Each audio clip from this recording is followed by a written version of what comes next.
जय जगन्नाथ पिला माने ओडिशार नंबर 1 पीजी एंट्रांस प्रिपरेशन आप ओसीएस बाय रंजन को अनेक अनेक अभिनंदन। वर्तमान आम कथा हबा पीजी एंट्रांस रो चॉइस लॉकिंग कौन केमती देबे, एडमिशन पाई कौन केमती चॉइस लॉकिंग देबे तार स्टेप बाय स्टेप प्रोसेस एठारे कहि रखिबी। तो निश्चित भाव में भिडियोटा को समस्ते शेष पर्यंत देखिए, जहाद्वारा घरे बसिकी निजे मोबाइल रे चॉइस लॉकिंग दे पारे। जीवा बर्तमान टॉपिक उपरकू ता पूर्व आपण समस्त कही रखुची समस्ते टेलीग्राम व्हाट्सएप इंस्टाग्राम चैनल रे जॉइन हो डिस्क्रिप्शन सब गुड़ाकर लिंक दि जाइए। जो मैंने सबू मो सहित कॉल रे कनेक्ट करने को चाहूँगी कथा हाँक चाहूँगी निश्चित भाव में काउंसलिंग ग्रुप रे जोड़ी हो ओसीएस बाय रंजन आप डाउनलोड करके डाउनलोड लिंक डिस्क्रिप्शन दिखाई आप डाउनलोड पर लिंक पाई जीवा बर्तमान आमर जानिबा स्टेप सब कौन सब रही।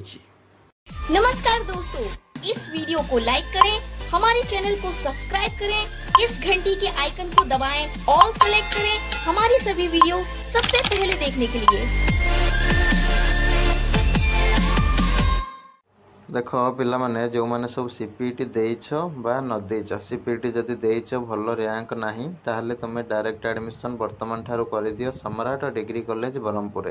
ये जो इंस्टीट्यूशनटा बा कॉलेजटा ओडिशार गोटे बहुत जनाशुना फेमस इंस्टीट्यूशन। ये केजी रु पीजी सब कोर्स रही एवं एठार तुम हूँ पीजी परमानेंटली रेकग्निशन पाई सारी 2022-23 सेसन रो जोटा एकदम मैंने देखिपे स्क्रीन ले कौन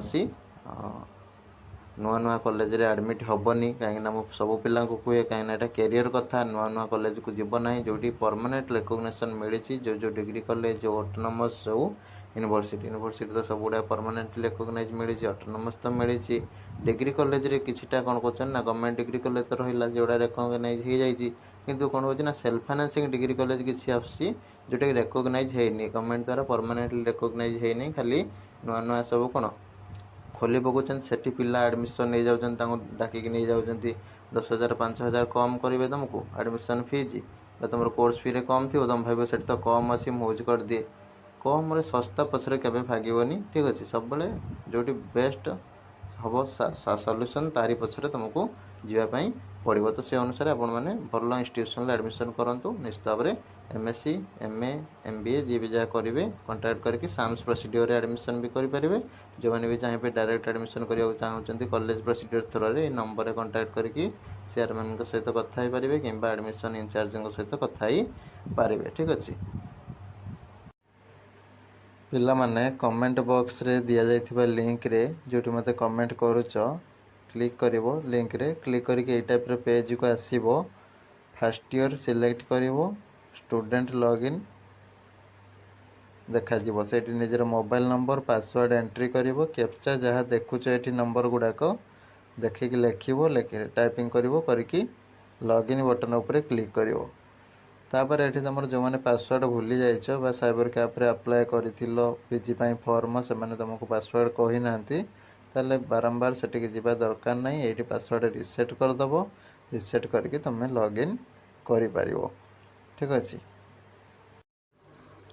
लॉगिन पर आपणकर साइड रे गोटे शो हम एरो मार्क भली तले। ठीक अच्छे टाइप एरो मार्क भली गोटे दिखाई तापर क्लिक कर ना 3 बार। ठीक अच्छे जहाँ जमी शो कर तो से अनुसार क्लिक करके आपण मैंने पलि जी कौट ना dashboard update graduation mark choice locking.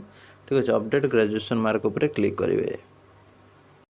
तुम जदि ग्रेजुएशन मार्क बाहरी ना ठीक अच्छे ताले तुम कौन कर नो ये क्लिक कर नो क्लिक कले तुम पीजी एडमिशन जो हम तार 2 मास पर तुम आणिकी देपर सर्टिफिकेट। ठीक अच्छे बुझीगला एडमिशन डेट्रे 2 मास पर हो आणिकी तारी भितर आणिकी तुम सबमिट कर तुम 45% मिनिमम थी दरकार ना एलिजिबल हेनी पीजी करने सर्टिफिकेट फेरदे पैसा पतर जहाँ देथिबो से हूँ रिटर्न आउ हम ना। तो से अनुसार भाभी चिंतिक जहाँ कर। ठीक अच्छे रिजल्ट आसी न दब कि तुम सेमती कॉन्फिडेंस थी दरकार कि मोर 45% उपरे आसो 2 मास समय तुमको दिहब सर्टिफिकेट आनिक सबमिट करने सहित जो मनकर आसी जाइए से कौन करेंगे ना ये येस उपरे क्लिक करके सबमिट बटन क्लिक करेंगे। ठीक अच्छे क्लिक कलापर ये टाइप आसीज ग्रेजुएशन रे को स्ट्रीम थिला सीजीपी बा मार्क जहाँ भी देथिबे। ठीक अच्छे କେଉଁ ୟୁନିଭର୍ସିଟି ଦେଖ ୟୁନିଭର୍ସିଟି ଦେଲା ବେଳେ ତୁମର ଯେଉଁ ୟୁନିଭର୍ସିଟି ସେଗୁଡ଼ାକ ଦେବ। ଯେଉଁମାନେ ଅଟୋନମସ୍ରେ ପଢ଼ୁଛ ତୁମେ ଦେଖିବ ତୁମ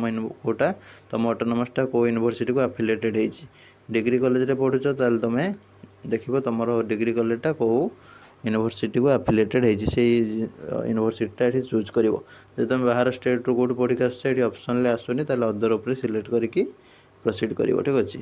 ତାପରେ ଏଠି ତୁମର ଇୟର୍ ଯେଉଁମାନେ ପୂର୍ବରୁ ପାସ୍ ଆଉଟ୍ ତାଙ୍କର 25, 24, 23 ଯାହାର ଯେମିତି ଠିକ୍ ଅଛି ଶୋ କରିବ। ଯେଉଁମାନେ ଚଳିତ ବର୍ଷ ପାସ୍ ଆଉଟ୍ 2026 ତାଙ୍କର ଏଠି ଇୟର୍ ଅଫ୍ ପାସିଂରେ ଶୋ କରିବ। ଠିକ୍ ଅଛି। ରୋଲ୍ ନମ୍ବରଟା ଏଣ୍ଟ୍ରି କରିବ। ରୋଲ୍ ନମ୍ବର ଯେଉଁଟା ଦେବ ସେଇଟା ଏକ୍ଜାମ୍ ରୋଲ୍ ନମ୍ବର ଦେବ। ମନ ଇଚ୍ଛା ଏଣୁ ତେଣୁ ରୋଲ୍ ନମ୍ବର ଦେବନି। ଏକ୍ଜାମ୍ ରୋଲ୍ ନମ୍ବର ଠିକ୍ ଅଛି। କ୍ଲାସ୍ ରୋଲ୍ ନମ୍ବର କେହି ଦେବନି। ଠିକ୍ ଅଛି। BA BSc ଏମିତି ହେଇକି ଯେଉଁ ରୋଲ୍ ନମ୍ବର ଥାଏ ସେଗୁଡ଼ା କିଛି ଦେବନି। ଏକ୍ଜାମ୍ ରୋଲ୍ ନମ୍ବର ଯେଉଁଟା ଥିବ ତୁମର ମାର୍କସିଟ୍ରେ ସେଇଟା ଦେଖିକି ଦେବ। ମ୍ୟାକ୍ସିମମ୍ CGPA 10 ରହିବ। ଠିକ୍ ଅଛି। ତାପରେ ତୁମର ସିକ୍ୟୁର୍ଡ଼ CGPA ସିକ୍ୟୁର୍ଡ଼ ତୁମର କେତେ କରୁଛ ଦେଖ। ସିକ୍ୟୁର୍ଡ଼ ଯେଉଁଟା ତୁମର ସେଇଟା କ'ଣ ନା ହେଉଛି ତୁମର ଓଭରାଲ୍ OGPA ଯେଉଁଟା ଠିକ୍ ଅଛି ସେଇଟାକୁ ତୁମକୁ ଦେବା ପାଇଁ ପଡ଼ିବ। OGPA ଦେବା ପାଇଁ ପଡ଼ିବ। ବୁଝିହେଲା। OGPA overall grade point average ଠିକ୍ ଅଛି କିମ୍ବା ତୁମର CGPA ଯାହାର ଯେଉଁ ସାର୍ଟିଫିକେଟ୍ ଯେମିତି ଆଉ ସେଇଟା ଅନର୍ସର ଦେବନି ଟୋଟାଲ୍ର ଦେବା ପାଇଁ ପଡ଼ିବ। ଅନର୍ସରେ ଦିଆଯାଏ ନାହିଁ। ବୁଝିହେଲା। ତ ଏମିତି କରିବ। ଏଠି ଯେଉଁ ସାଇଡ଼୍ରେ ଯେଉଁ ପରସେଣ୍ଟେଜ୍ଟା ଆସିବ ତା ପାଇଁ କେହି ଚିନ୍ତା କରିବନି। ସେଠି ପରସେଣ୍ଟେଜ୍ ସେଇଟା ଗୋଟେ ଅଟୋମେଟିକ୍ ବେସିସ୍ରେ କାଲକୁଲେସନ୍ ହୁଏ। ସେଇଟା 10 ପଏଣ୍ଟ ସ୍କେଲ୍ରେ କାଲକୁଲେସନ୍ ହେଇଯାଉଛି। ସେଇ ଟାଇପ୍ର ତୁମକୁ ଶୋ କରିବ।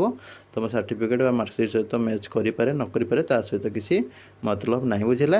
ଏମିତି କରିକି ତାପରେ କ'ଣ କରିବ ନା ଏଇ ତଳେ ଯେଉଁ ଦେଖୁଛ ସବମିଟ୍ ବଟନ୍ ଏଇ ସବମିଟ୍ ବଟନ୍ ଉପରେ କ୍ଲିକ୍ କରିଦେଲେ ତୁମର ଗ୍ରାଜୁଏସନ୍ ମାର୍କଟା ଅପଲୋଡ଼ ହେଇଯିବ। ଠିକ୍ ଅଛି। ପୁଣି ଗ୍ରାଜୁଏସନ୍ ମାର୍କ ସବମିଟ୍ କରିସାରିଲା ପରେ ଏରୋ ମାର୍କ ଉପରେ କ୍ଲିକ୍ କରିବ। ସାଇଡ଼୍ରେ ଥିବ ବା 3 ବାର୍ ଉପରେ କ୍ଲିକ୍ କରିକି ଯିବ କେଉଁଠିକି ନା ଚଏସ୍ ଲକିଂ ଉପରେ କ୍ଲିକ୍ କରିନେବ। ଠିକ୍ ଅଛି। ଚଏସ୍ ଲକିଂ ଉପରେ କ୍ଲିକ୍ କଲେ ତୁମର ଏଇ ଟାଇପ୍ର ପେଜ୍ ଓପନ୍ ହେଇଯିବ। ଚଏସ୍ ଲକିଂ ଠିକ୍ ଅଛି। Add preferences subject plus university plus college. ଠିକ୍ ଅଛି।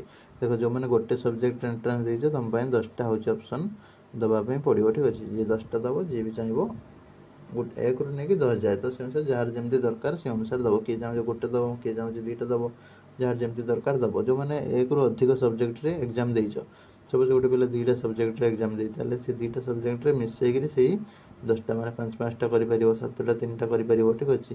କିମ୍ବା ହେଉଛି ଗୋଟିଏ ସବଜେକ୍ଟରେ ଦେବା ଆଉ ଗୋଟେ ଦେବନି ତା ଇଚ୍ଛା। ଠିକ୍ ଅଛି। କିନ୍ତୁ ଟୋଟାଲ୍ 10ଟା ତ ଭାବିବନି ଯେ ମୁଁ 2ଟା ସବଜେକ୍ଟରେ ଏଣ୍ଟ୍ରାନ୍ସ ଦେଇଛି ମୁଁ 20ଟା ଅପସନ୍ ଦେବି, ସେମିତି ହେବନି। ବହୁତ ପିଲା ଏମିତି ଚାଲାକି କରନ୍ତି, ହଇରାଣ ହୁଅନ୍ତି।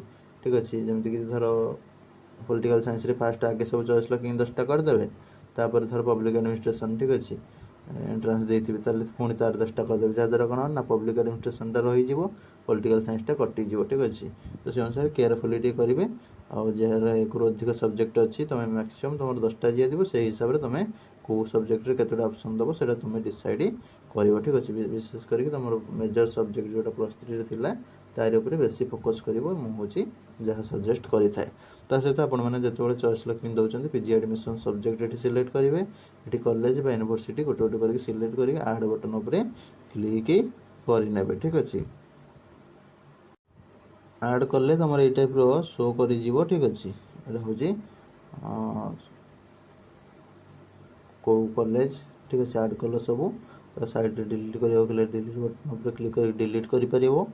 ଆଉ ତା'ର ହେଉଛି ଆଡ଼ମିସନ୍ ଫି ଯେଉଁଟା ଠିକ୍ ଅଛି କେଉଁଠି 0 ହେବ କେଉଁଠି ଫିଜ୍ ଲାଗିବ। ଠିକ୍ ଅଛି। ତ ସେଇଟା ଏଠି ଶୋ କରିଦେବ ଏଇ ଟେବୁଲ୍ରେ। ଠିକ୍ ଅଛି। ତାପରେ ଏଠି କ'ଣ କରିବ ନା ସବମିଟ୍ ବଟନ୍ ଉପରେ କ୍ଲିକ୍ କରିଦେବ। ସବମିଟ୍ ବଟନ୍ ଉପରେ କ୍ଲିକ୍ କରିଦେଲେ ତୁମର ଚଏସ୍ ଲକିଂ ସକ୍ସେସଫୁଲି ହେଇଗଲା। ଠିକ୍ ଅଛି। ଗୋଟେ ମେସେଜ୍ ପପ୍ ହେବ ନହେଲେ ତୁମେ କମନ୍ ଆପ୍ଲିକେସନ୍ ଫର୍ମର ଡାଉନଲୋଡ଼୍ କରିଦେଇକି ପୁଣି ସେଇ କ'ଣ କରିବ ନା ଏଇ ଯେଉଁ ଏରୋ ମାର୍କ ରହୁଛି ଦେଖ ଏମିତି ଏରୋ ମାର୍କ ୟା ଉପରେ କ୍ଲିକ୍ କରିକି ଯାଇକି ଡାଉନଲୋଡ଼୍ କ୍ୟାପ୍ ୟା ଉପରେ କ୍ଲିକ୍ କରିକି ବା ପ୍ରିଣ୍ଟ କ୍ୟାପ୍ ଉପରେ କ୍ଲିକ୍ କରିକି ଯାଇକି କ୍ୟାପ୍ରେ ଦେଖିଦେବ ତୁମର ହେଇଗଲା କି ନାହିଁ। ପ୍ରିଣ୍ଟ କାଢ଼ିବା କିଛି ଜରୁରୀ ନାହିଁ। ମୋବାଇଲରେ PDF ଥାଉ ବା ଲଗ୍ଇନ୍ କରିକି ପଛରେ ତୁମ ଆଡ଼ମିସନ୍ ପାଇଁ ସିଲେକ୍ସନ୍ ହେଲେ ହେଉଛି ପ୍ରିଣ୍ଟ କାଢ଼ି ନେବ। ବର୍ତ୍ତମାନ ପ୍ରିଣ୍ଟ କରିବା କିଛି ଦରକାର ନାହିଁ। ଭିଡ଼ିଓ ଭଲ ଲାଗିଥିଲେ ଲାଇକ୍ କରିବେ, ସେୟାର କରିବେ। ରହିଲି ନମସ୍କାର। ଜୟ ଜଗନ୍ନାଥ।